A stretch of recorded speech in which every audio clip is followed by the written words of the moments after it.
Hello! Today, sineparate na namin yung mga damit na hindi na namin na isusuot. Nagsiliitan na kasi sila. Lumiliit pa lang ang mga damit dito sa Japan.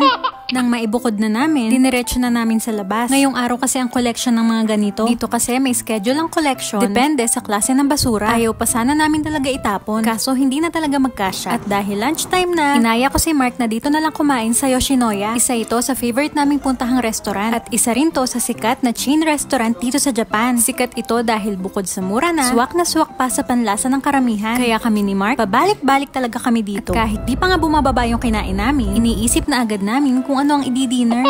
Kaya dito naman kami dumiretso sa bakery malapit sa amin. Nakabili kasi kami dito isang beses at sobra naming nagustuhan. At on the way pa uwi, dumaan kami sa roadside station or Michino Eki malapit sa amin. Sabi kasi namin, nakapunta na kami sa iba't ibang Michino Eki, pero yung dito sa amin ay hindi pa. At dito lang namin nalaman na ang sikat pala dito sa lugar namin ay peanuts. Kaya naman syempre, hindi pwedeng hindi namin titikman ang peanut flavored ice cream sa Michino Eki na to. Ang galing, amoy peanut butter siya. First time lang namin makakain ng peanut flavored ice cream. Kaya sa mga nandito sa Japan, kung mapapadaan kayo sa mga Michino Eki, we recommend na itry nyo yung mga ice cream nila. Hindi mo kasi yun mabibili lang kung saan-saan.